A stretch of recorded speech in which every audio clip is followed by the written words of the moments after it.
Hi everyone, John here from All Miniatures Great and Small. Today we're going to be reviewing and unboxing the M247 Sergeant York AA Platoon. This is for Team Yankee, a World War III miniatures game from Battlefront Miniatures. So this is probably the most controversial unit in the new Stripes release for the American forces in Team Yankee, and has generated a lot of controversy online, both pro and against. But we'll get into that in a moment. First, let's take a look at what we get here. So the box retails for $54 US and contains 4 vehicles. So you're paying well over about $14 per model. Then we have the contents on the back, an exploded diagram, so we can see it's metal and resin. Doesn't look like there's any plastic in here. Contains 4 Sergeant Yorks, 1 decal sheet, and 1 unit card. Alright, so let's go ahead and open this up and see what we get.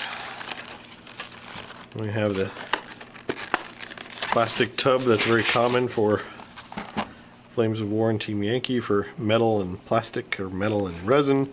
We have the card and the decals. We'll take a look at that in a minute. Then we have everything kind of spread out here.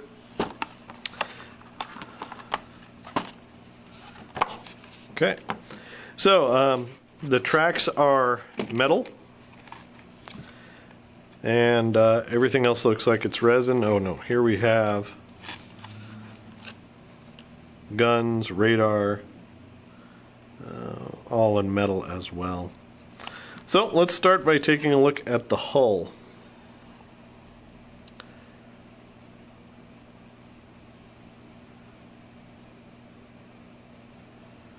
So some good detail in here. This does not look like the stock M48 hull from the Vietnam range or the Six-Day War range.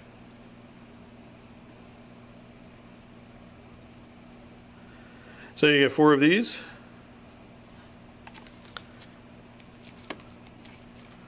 Four turrets.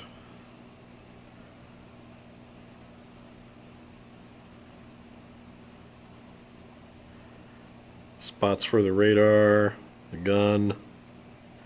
There's the front of the turret. Smoke launchers are very nicely done and detailed.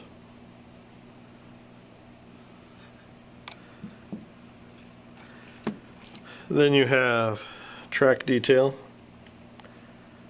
These actually look pretty good. They have the curve in there for the rounded hull in the bottom. That looks very nice. Out of the box, let's see how well they slot. That actually looks pretty good there. So that looks really nice, if I could hang on to it. So the other tracks looks like they're under these turrets. So you have all 8 track pieces, and you've got your tanks there. Alright, so that is the looking at the contents.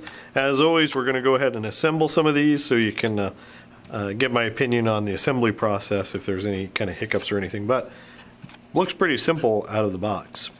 So next up, look at the Ziploc bag. We're supposed to have 1 card and 1 decal sheet.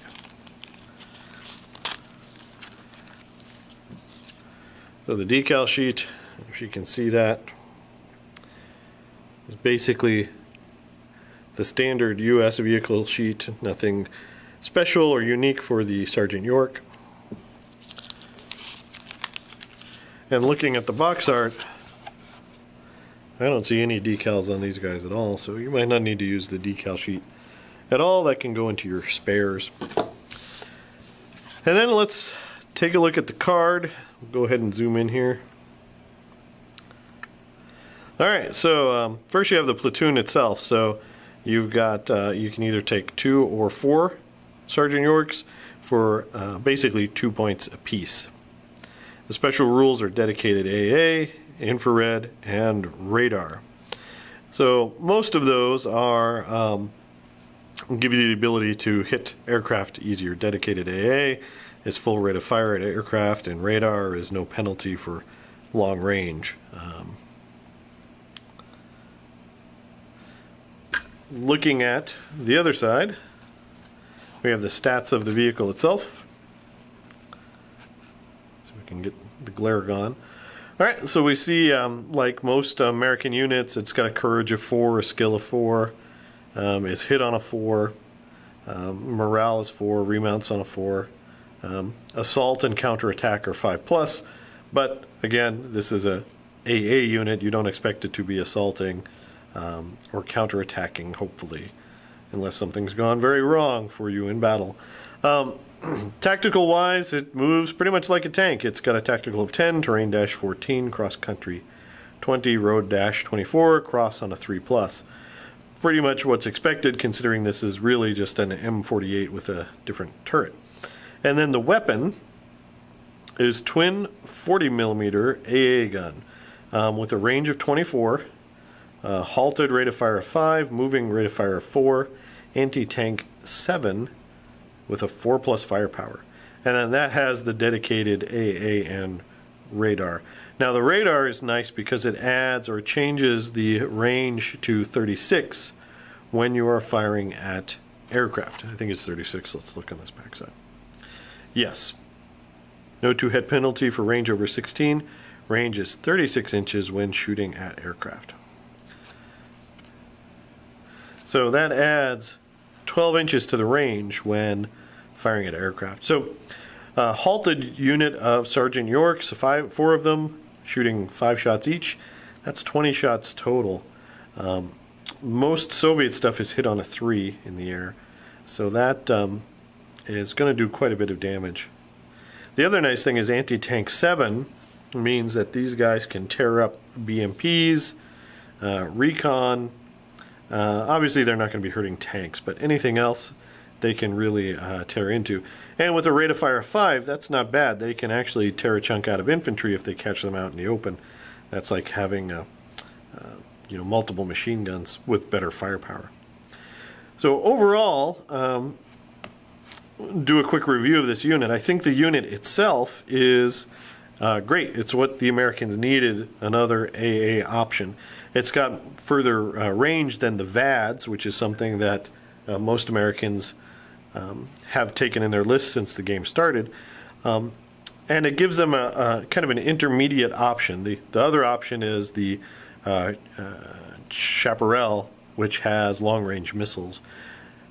The downside of that unit is obviously it can't shoot at anything on the ground, whereas the Sergeant York is very capable of tearing things up that are on the ground, short of a main battle tank. So weapons-wise, stat-wise, the Sergeant York is very nice. It's very good. It gives the Americans a counterpoint to the Soviet, what is that, Shilka. But the downside is the price. 4 of these are going to run you 8 points. Now I realize that's probably one Abram, but that's a significant investment in anti-air, especially if you're running 100 points a list or less. Now the nice side is, the nice part of that is the Sergeant York isn't just dedicated AA, so if your opponent doesn't take AA, you still can do things with your Sergeant York. You can still threaten units, but whereas things like the Chaparral would be, have little purpose beyond babysitting an objective. So the Sergeant York does have that multi-purpose role, and you're going to pay points for it. So now let's talk about the controversy. The controversy is, of course, there weren't that many of these things built. Let's zoom out. And it was pretty much a failed weapon system in real life. So they only built like 50 of these, and it didn't do well in testing, so they canceled the program, and these things never made it into the general production cycle. In Team Yankee, which is a fictitious account of World War III, these are now regular line units that you can take. So there are the folks that are of the opinion that it's just it's a failed experiment, something that didn't work. They weren't that many built, so they shouldn't be in the game. There's other things that are better or more popular that should have been done in place of these. And not just on the battlefield, but like in the miniature range itself. Instead of Sergeant Yorks, maybe we could have had, Bradleys or something like that. I'm of the opinion I like them. I could go either way, but I like them. I like them enough to obviously buy a box. I bought these. I didn't. This is not a review copy. Just because of the unique nature of the tank. The Sergeant York is kind of a unique failed experiment. And if you think about it, if there really were World War III to break out, they probably would have pushed these into line combat even with the teething issues, and they probably would have resolved them. That same thing happened many times during World War II, rushing units that weren't quite ready into battle. So there you go. So either way, you like them, you don't like them, that's fine. But as a unit, they're pretty powerful. So what we're going to do is I'm going to go ahead again and build some of these so you can see what they look like. Let you know my opinion, and then give you my final thoughts.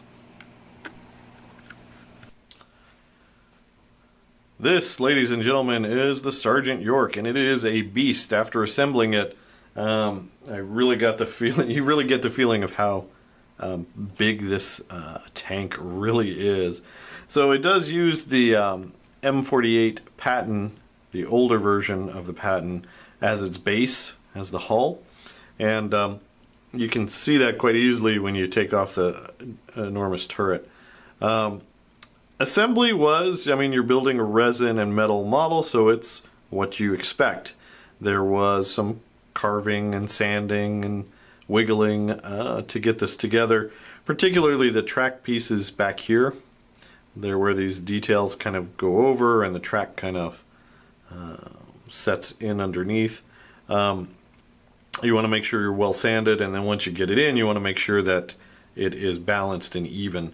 There's a lot more wiggle room when you're building these resin models. Plus, it's a pretty heavy model.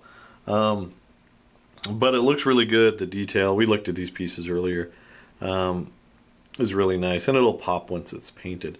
So this, though, this was only 3 pieces. And then we assembled the turret, which wasn't that many. The turret itself, that's one big chunk of resin, and then just 3 parts for the turret. So the actual parts weren't, the assembly wasn't complicated at all. The cleanup, the barrel required some cleanup. And the downside of that is they're metal, so they're constantly going to get bent. But since they're metal, they can easily be bent back. But it's a huge tank. So I don't know if, let me grab a Patton here. And you can kind of see, it's longer than a Patton with this additional part of the hull here. And it is taller. And the Patton's not a short tank, but it is a taller tank. The Patton looks wider, but not by much. So these are big anti-aircraft units.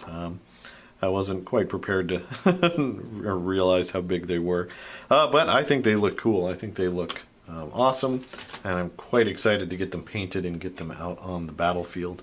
But for me personally, I am thrilled to have this kind of iconic unit and be able to add it to my force and give myself some options, so I don't always have to take VADs. I'm not always taking the same exact thing.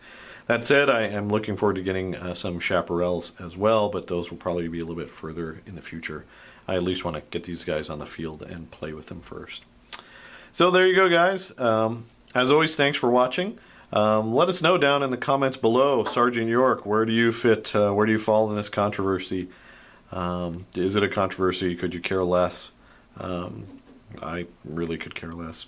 I just want to play with cool tanks. But let me know down below. All opinions are welcome. And also check us out on Facebook at All Miniatures Great and Small. We do behind the scenes, upcoming videos. We sneak peek to let you know what's going on. As always though, thanks for watching us and keep on wargaming.